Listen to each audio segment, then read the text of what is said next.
Boa noite a todos. Lei de destruição. Esse é o artigo de Cristiano Toshi, da revista Reformador, do mês de fevereiro deste ano. Escolhemos esse tema para termos a oportunidade de refletir a respeito dessas catástrofes naturais que abatem o mundo, vez ou outra, e que os nossos irmãos japoneses estão vivendo nesse momento. Mas o que é que o Espiritismo fala disso? E Deus, nesses momentos, exige mesmo? Por que é que Deus permite que essas coisas aconteçam? O Espiritismo explica, através da lei moral de destruição, que realmente tudo isso tem uma explicação. Como tudo na nossa vida tem uma explicação. A confrade Nájila já fez uma prévia, mais ou menos, do que seria a explicação das catástrofes naturais que abatem a humanidade. Mas, para entender um pouco tudo isso, nós temos que, infelizmente, revisar alguns conceitos que aprendemos na escola. A teoria científica do Big Bang fala que essa grande explosão, que aconteceu há mais ou menos 5 bilhões de anos, fez com que vários fragmentos se espalhassem pelo espaço vazio, pelo universo. E alguns pontos desse universo, esses fragmentos foram se juntando e foram formando massas. Essas massas, à medida que ia crescendo, ia aumentando a sua força gravitacional, ia atraindo mais fragmentos.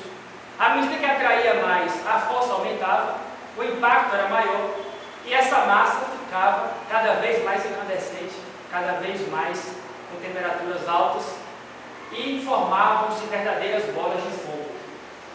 Essas bolas de fogo, com o passar do tempo, dos bilhões e bilhões de anos, iam começando a se resfriar de fora para dentro. Porque por fora, essa massa, ela ia entrando em contato com o ar, e toda essa massa externa em contato com o ar, resfriando-se, solidificava. E a parte externa solidificada guardava e guarda até hoje, como é no caso do planeta Terra, um astro do universo, essa massa gasosa, incandescente, volátil, que a ciência explica como o famoso magma. Então essa crosta que nós estamos em cima dela, essa crosta terrestre que nada passa do que 1% de toda a camada do planeta, é apenas uma casca da maçã, diante da Terra, que é a maçã inteira. Então, na verdade, a superfície terrestre é muito igual à nossa pequenez. Do nada, uma casca apenas de um ovo, diante da imensidão do planeta. Só que essa grande massa solidificada, desse magma que vem se resfriando há bilhões de anos, ele é formado como um quebra-cabeça, composto por 12 encaixes, chamados de placas tectônicas, que variam de 25 a 60 quilômetros de espessor. Imaginem só vocês. Todo esse material, todos esses 12 blocos, que nós chamamos de placas tectônicas, estão a todo momento instáveis sobre esse mingau que é o magma. E a todo momento, gases e esse magma incandescente faz pressão sobre esse material rochoso, e de vez ou outra acontecem os abalos sísmicos de ondas. O Brasil tem abalos sísmicos, Brumado tem abalos sísmicos, porque à medida que passa um caminhão na rua que treme a terra, que treme o chão, à medida que é uma explosão, à medida que cai uma coisa muito pesada no chão e a terra treme, é um abalo sísmico. Só que lá no Japão, o abalo sísmico, ele tem realmente impactos, ele tem proporções muito maiores do que os nossos. Porque o Japão fica sobre o encontro de 3 placas tectônicas. E realmente lá terremoto para eles é como se fosse a seca aqui para a gente. Uma coisa normal.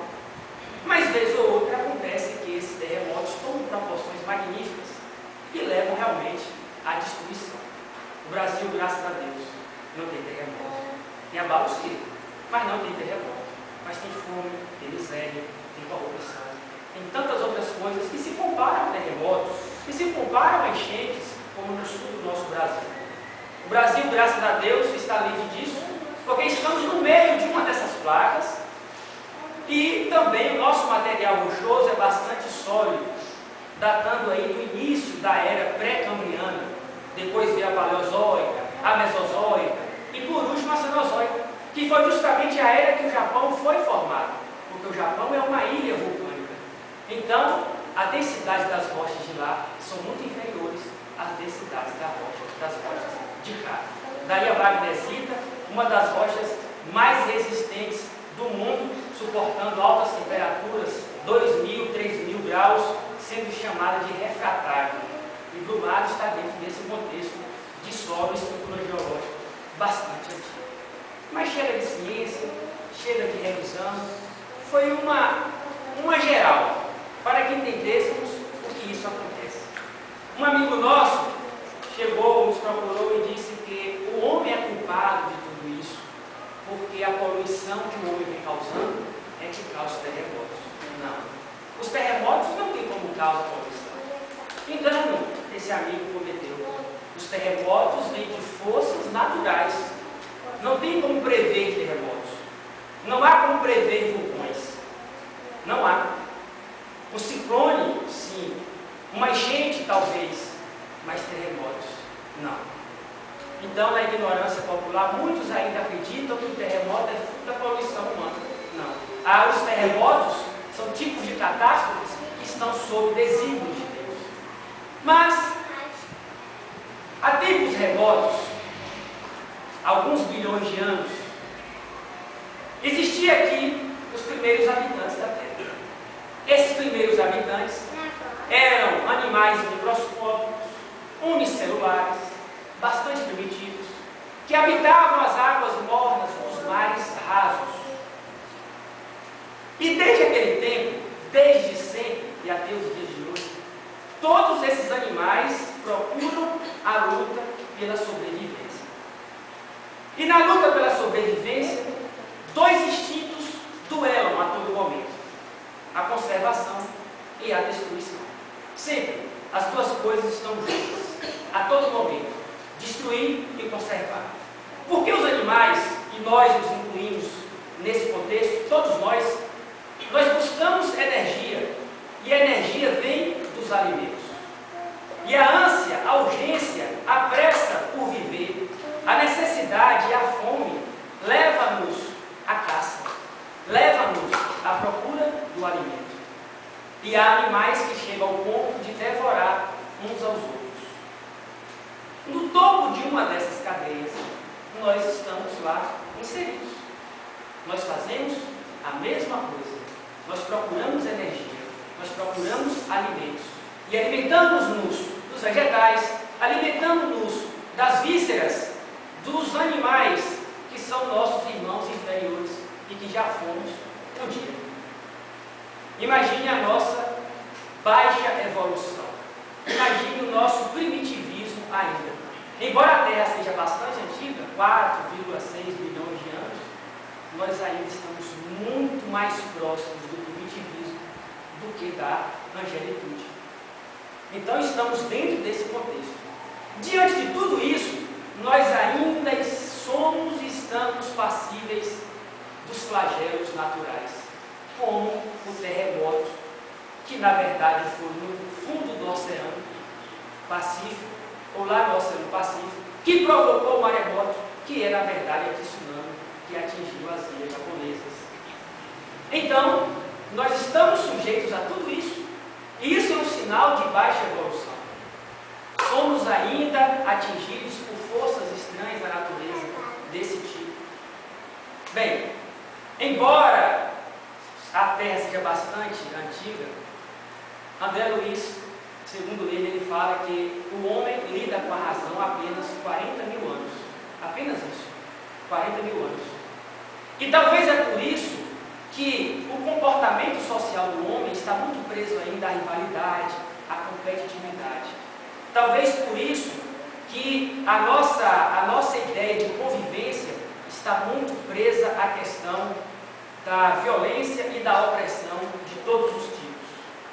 E aí nos perguntamos, qual a razão de Deus, que é a inteligência suprema, permitir ou estabelecer que os seres vivos tenha como regra natural três coisas: a luta pela sobrevivência, a destruição recíproca e a destruição pelos flagelos naturais. Por que será que Deus, na sua infinita bondade, permite isso? Por que será que essas três coisas podem ir de encontro à bondade e justiça de Deus? Deus permite que lutemos pela sobrevivência. Deus permite que nos destruímos mutuamente. Deus permite que haja destruição natural que ceifam várias vidas. Por que Deus permite isso? A resposta está nas leis morais contidas no livro, em um livro dos Espíritos, onde nós vamos ter uma ideia bem ampla, científica e filosoficamente, a respeito da unidade da criação, a respeito da reencarnação, a respeito da imortalidade e do progresso dos seres. E aí nós vamos ter um entendimento mais profundo sobre essa questão soberana de Deus, sobre essa questão de infinita bondade que Ele tem para conosco, porque tudo tem uma razão de ser. Agora, o interessante, e que Capra, um dos ambientalistas da modernidade, defende em seu livro, uma coisa interessante é que o homem tem percebido que ele faz parte dos ecossistemas. É importante perceber que o homem ele tem buscado um modelo de desenvolvimento diferente, o chamado desenvolvimento sustentável. Aquele desenvolvimento em que precisamos ainda retirar da natureza aquilo que precisamos para satisfazer as nossas necessidades, mas não poderemos esquecer de pensar nas gerações futuras. Porque o desenvolvimento atual, ele é ainda ecologicamente predatório, ele é socialmente perverso, ele é ainda politicamente injusto. Então o homem já percebe que deve haver a necessidade de mudar. Mas o que é destruição? A destruição, para o senso comum, seria aquela questão de aniquilamento, extinção das coisas. Mas na visão espírita, a lei de destruição é metamorfose, é transformação, porque tem por fim duas coisas. Primeiro, a renovação. Segundo, o desenvolvimento do ser vivo, no nosso caso, do ser humano. Essas são as duas finalidades da lei de destruição. A destruição também tem uma outra finalidade, infelizmente um pouco triste: manter o controle populacional, porque senão vai haver muito excesso, alguém tem que morrer. Outro processo seria o de usar a veste carnal, que não presta mais, como adubo, porque na verdade é isso que acontece, uma transformação orgânica que é fruto da decomposição da carne. Mas a destruição tem dois tipos: a destruição natural, a destruição abusiva. A destruição natural, como no caso dos terremotos, ela tem que existir, porque é com base nesse tipo de destruição que há o equilíbrio dos ecossistemas. E aí, todas essas catástrofes naturais, inclusive a seca, que é um fenômeno climático, deve existir para manter o equilíbrio da natureza. E aí muitas pessoas, muitas vidas são ceifadas e nos perguntamos: será que realmente isso é necessário? Isso é sim necessário. Isso tem uma razão de ser.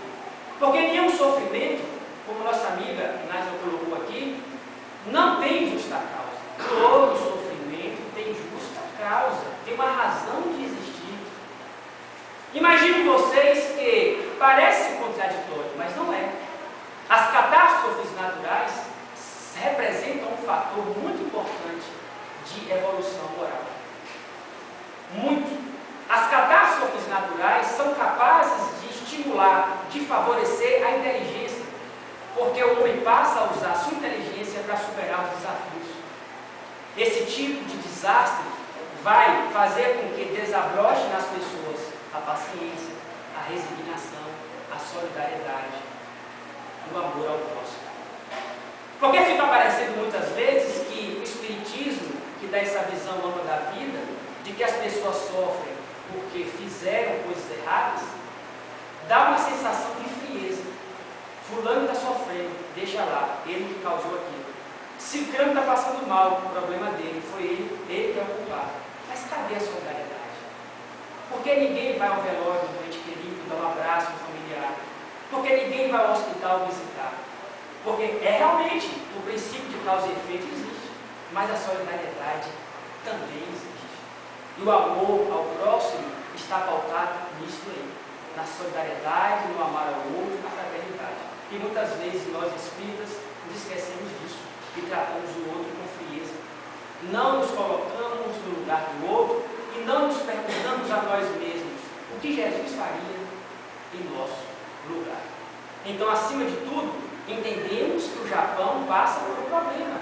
Embora distantes, do outro lado de Kumado, na geografia do planeta, eles são seres humanos. O que devemos fazer para tentar minimizar o que eles sofrem? Orar por eles. Orar bastante. Pensando que um dia poderemos passar pelo mesmo. Pensando que deveremos dar nossa contribuição. Mas, e a destruição abusiva? Esta aí é causada pelo caráter violento que ainda temos, pelo sentido predatório que nós temos diante dos animais e diante das pessoas, pelo sentido egoístico que temos em relação à nossa vida. E aí destruímos os outros, destruímos as vidas por escolha própria. E aí, muitas vezes, achamos que a vida é o consumismo exagerado, é a busca por coisas supérfluas, é a saciação das paixões. E aí vem o assassinato, o aborto ilícito, o suicídio, a guerra, uma palavra maldita, um favor que não é prestado. Tudo isso são formas de destruição. E tudo isso são destruições abusivas. E os animais? Os animais agem por instinto. E eles só destroem por necessidade. Nós, muitas vezes, destruímos porque queremos. Voluntariamente. Destruímos a alegria das pessoas. Destruímos a vontade de outras pessoas. E muitas vezes isso é de forma abusiva. Isso é contra a lei de amor de Deus. Isto é falta de caridade. Então, os animais agem por instinto e destroem por necessidade. Nós não. Nós agimos com liberdade. Mas devemos saber que a liberdade mal usada, ela trará o princípio irrevogável da lei de causa e efeito. Mas nós tenhamos a certeza de que a lei, as leis divinas, elas são perfeitas. Nada está errado. O tremor não está errado. A morte de muitas pessoas não está errado. Tudo está no seu devido lugar. Tudo tem uma razão de ser e uma explicação. Nada está fora da linha. Porque as leis divinas são perfeitas. Mas a destruição ou as destruições pelo planeta só vai acabar quando o Espiritismo explica. No momento em que o homem desenvolver o seu lado intelectual e o seu lado moral. Aí sim, aí o senso moral fará com que a sensibilidade sobreponha a violência. Aí sim, nós nos libertaremos e haverá proteção que nos afastará da necessidade da destruição, porque a destruição ainda é para o planeta Terra um motivo de destruição, de necessidade, porque a Terra ainda é prova e expiação. Está passando no momento de transição para uma nova era, a terceira categoria dos mundos de regeneração. Então, cada vez mais vamos ver esse tipo de catástrofe. E o mundo acabará em 2012? Haveremos disso. Falaremos disso numa outra oportunidade, em um outro momento, porque também tem a ver com a lei de destruição. Então, nós superaremos a matéria na medida em que trabalharmos, em que conhecermos, em que nos esforçarmos, e aí teremos mais experiência. Muito obrigado a todos pela atenção.